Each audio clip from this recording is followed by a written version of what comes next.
way media is meant to critique other centers of power, we felt it was time for the media to be treated as a center of power in itself, because that's what it is. That was Meenakshi Ravi, executive producer of Al Jazeera's The Listening Post. The Listening Post has been covering media for its weekly show since 2006. We asked Meenakshi Ravi how her team approaches this global mandate when we met her at the International Journalism Festival in April. Here's the full conversation. How did you get started in media analysis? I think the entire reason I got into media analysis is really because I started working at Al Jazeera. Al Jazeera English was created very soon after the Iraq War. And the Iraq War is seen as kind of emblematic, one of our modern examples of media, especially in the Western world, really failing at doing its duty, really failing at holding people to account. So for those of us at Al Jazeera English, this was a moment to really analyze and critique media as a center of power. Just the way media is meant to critique other centers of power, we felt it was time for the media to be treated as a center of power in itself, because that's what it is.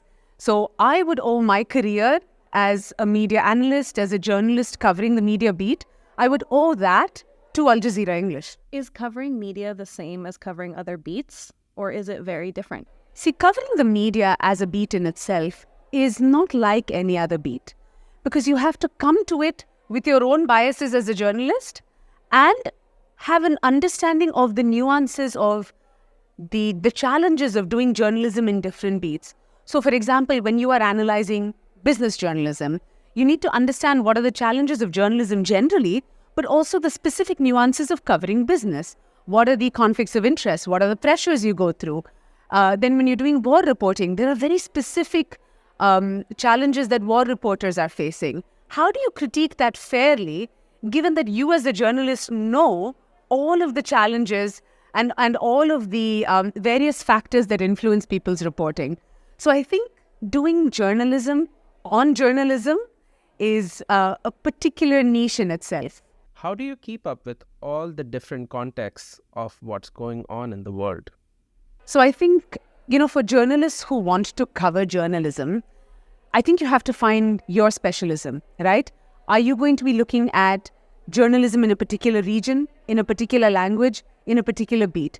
Choose your niche, because doing all of it all the time is not possible. Unless, of course, you have a large, diverse team with varied interests, it's not going to be possible. So my advice would be pick your niche, work out where you have a good understanding, you have some subject matter knowledge yourself, so that you can critique fairly. That would be one thing. And then you've got to be a news junkie like no other. Like, you've got to be a news junkie at another level, because you are actually consuming not just news, but then you are consuming news about the news.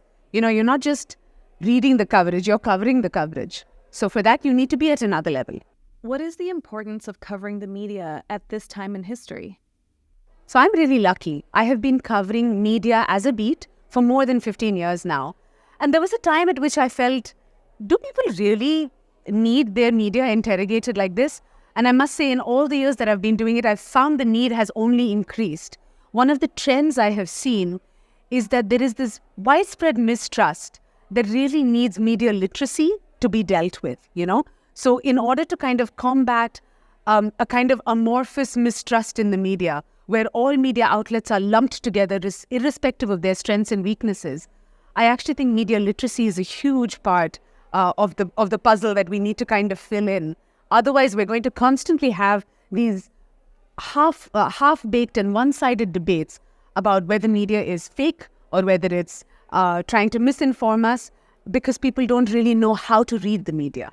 What are some of the trends that you're seeing in the media? So as a journalist who's been covering the media for a very long time, there are some specific trends I have seen cutting across regions, across nations, across languages. One is definitely a very steady and constant threat to media that wants to function outside of state approval. All right? Sometimes we call this independent media, but I'll be honest, all of us have our own causes, our own missions. I won't call them agendas. But the fact is, it's not so much just about independent media, it's about diverse voices. And more I find across the world, businessmen and people with vested interests are buying up these media outlets so that they can be silenced. That's one thing I'm finding. I'm also finding that in many cases, the ability for people to misinform and disinform at kind of a mass scale is becoming more and more pronounced. And that's because of the tools we have in our hands. The ability to combat that is going to become increasingly more difficult if all of us are going to give in to the belief that all media is fake. So that's where we have these problems of, recurring issues that we're seeing.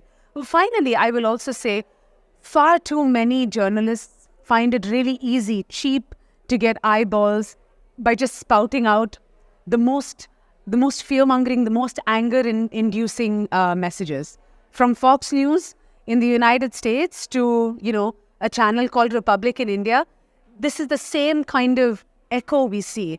And it's also happening online. So we need to be really wary about the fact that our attention spans are getting shorter and our ability to differentiate between opinion and news is getting more warped. When it comes to media literacy, do you think we've reached a point where we've stagnated? I do worry at times that media literacy is really not high on most people's agenda, and I can understand why.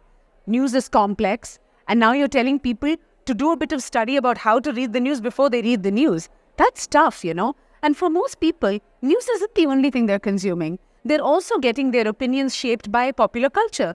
They're having their opinions shaped by a singer or by an influencer. So the important thing is that media literacy is so vital, but I don't think it's a high enough priority for most people, and for some, vested interests like big governments or big politicians. It's actually better for people not to have media literacy because otherwise, they're too hip to you.